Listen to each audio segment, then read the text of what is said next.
Alright, so this is not the biggest piece of Toronto Maple Leafs news that had come out today.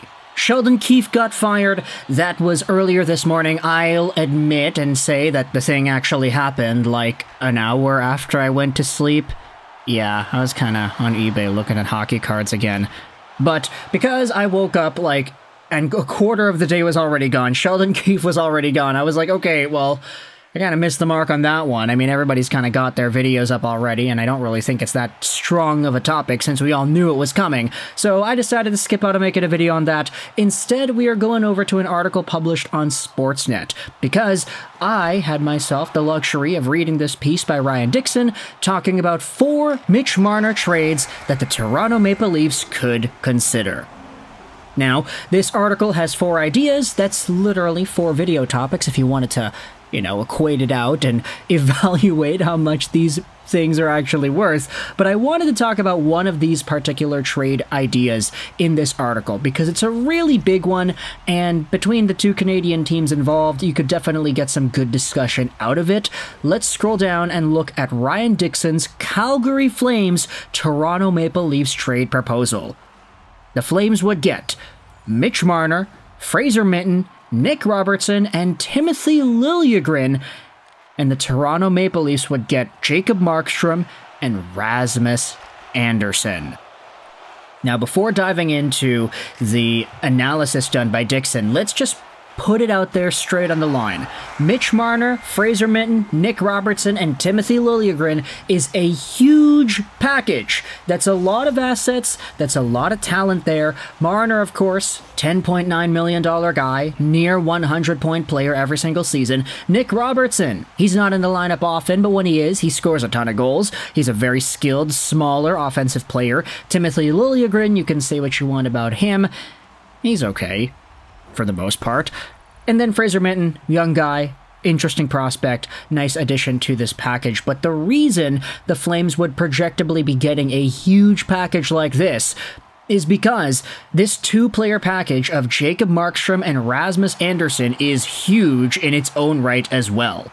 Jacob Markstrom is an absolute stud of a goaltender, and if he goes over to Toronto, he would be the best goalie the Maple Leafs have had pretty much since Freddie Anderson, maybe even a bit before that. I mean, Markstrom just a few years ago was already a Vezina nominee, and everybody recognizes that his body of work is in a position where now he could be in a position where he wants to be a contender. He wants to play for a Stanley Cup caliber team.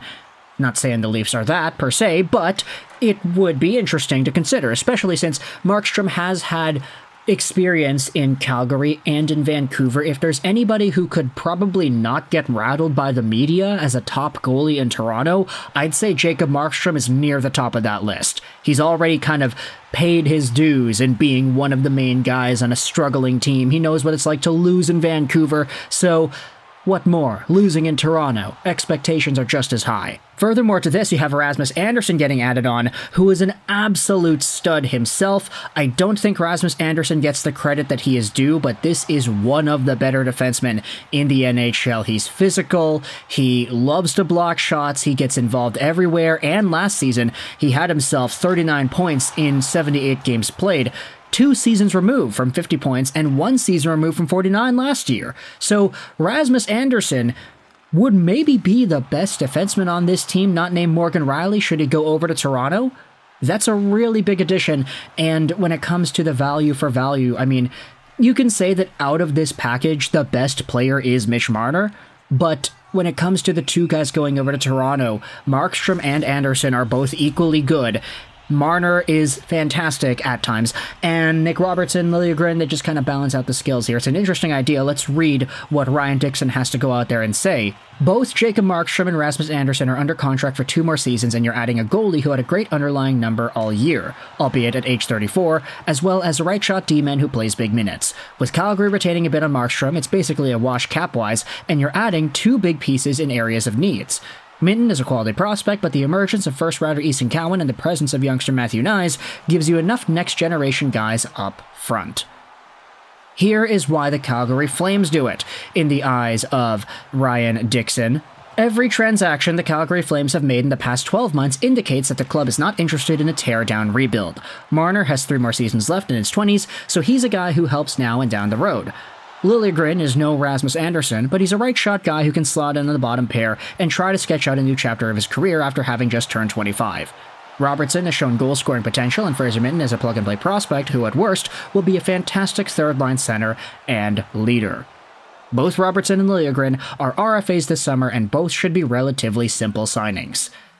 Now, I rarely look at these articles and say, oh yeah, this is crazy, rambunctious, out of this world dumb, but this to me is kind of low-hanging fruit here. When you take the guys on either teams who need changes of scenery and who kind of fit the needs of the opposing teams, it makes too much sense in my opinion not to bring this up. Because Marner, while he may be extraordinarily valuable, you can say that his value is not as high as it has ever been. Sure, the production and the numbers, it's all great, but once the playoff starts around and everybody gets disappointed again, that's when Marner's trade value goes completely down. Sure, he's still valuable, but not as much as before, maybe. And it's kind of like a wave that we see, up and down, up and down. Marner gets 90 points in a year, great, he's really good, and then he disappoints in the playoffs, oh, he sucks again. Up and down, up and down. But is that a symptom of playing in Toronto, or is that just the player that Marner is? Why not send him over to Calgary, play him with Andrei Kuzmenko, play him with Jonathan Huberdeau, play him with Nazem Kadri, yeah, reunite him with Kods, that'd be amazing. And try to see if a change of scenery is what he needs. In return, you get yourselves Rasmus Anderson, you get yourselves Jacob Markstrom. Of course, Nick Robertson goes over to Calgary as well. I think this is a really interesting idea, especially since the Calgary Flames could use it to try to remain competitive. If you're so confident in Vladar and Dustin Wolf, you're already in a position where Markstrom was going to get shopped anyway. Why not make this trade, get yourselves a guy, and try to fill out the rest of your decor with extra pieces? I mean, Anderson for Liljegren, of course, the Flames are getting worse there, but the Flames have done a pretty good job at acquiring a bunch of defenders over the past few weeks and months here. In waivers situations, in trades, you had the Brustevich and Yermo acquisitions from the Canucks. You had the multiple Dallas Stars defensemen, one in the Tanev trade and another one on waivers. You had the Miramanov trade with the Vegas Golden Knights and Noah Hanifin. Braden Paschal was claimed off of waivers too. Lots of guys getting added on to Calgary's decor, and while none of them are top-of-the-line players, I mean, they're the ones who traded Hanifin and Tanev away for crying out loud, but just circumstantially, taking some of these guys who happen to be younger and putting them in a position to maybe get some reps in there, flex their muscles a little bit, and grow. It's an interesting situation, and if a guy like Timothy Liljegren amongst a group of younger defensemen can kind of step up and beyond there, then everybody wins, because your team is getting younger, your team is getting better, and the players are getting more playing time. The Toronto Maple Leafs also would get themselves their own benefits by getting superstar caliber goaltending and another great defenseman. Imagine having Brody, Giordano, and Rasmus Anderson on the same team in 2024-2025, but instead of the red and black, it's the blue and white. Let me know your thoughts in the comment section below about this entire idea. Would you trade Marner, Liljegren, Robertson, and Fraser Minten for Jacob Markstrom with 25% salary retained and Rasmus Anderson? Who wins this trade? Who loses this trade? I liked this one more than all the other ones that were talked about in the article because, I mean, look, it's a for Mitch Marner trades article kind of thing. Of course, there are going to be some rambunctious ideas tossed around there, but the link will be in the description if you want to go ahead and read more about this yourself. Also, let me know in the comments if you want to see more videos about this stuff, because, I mean, Marner trade ideas are never going to get old until he actually does get moved, right? So, thoughts in the comment section below. I hope you enjoyed this British Ash Roll 9, and bye.